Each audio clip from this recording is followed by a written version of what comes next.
koledde wa leero scrap lwabula ng'olina okunyenya ate kati nga ne futa lirinnye nogamba owa ayizulu ate ngomaze okuwulira nti waliwo ennyonyi egudde mu Lake Victoria n'osanyuka nnyo noba efuta liba lisaze ebbeeyi ate n'okizula nti egudde Tanzania n'owulira ng'ofa kale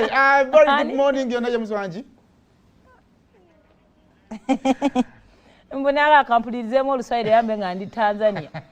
amafuta gajje by osmosis ngomanya ate basanyuse nti ennyonyi egudde bagula magulu nani aguza abaana bana amafuta abakozi abo kwa aviation wakati oyo kati newo mufuna akacupa ka Cutex kati kamumala roza anuusa kufa era kyobala nga bagateka mu kigoyi ejjes gabeera omwanuusizaamu ogwo n'atambula okuva e Kampala paka Ntebe kugenda kunoonya kinuuko kye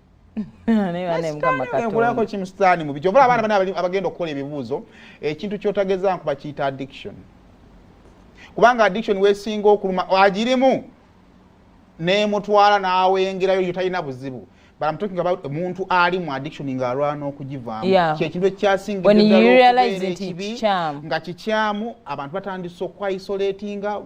eyajjanga ku dining batandise okuemmere bagikuweera kabalaza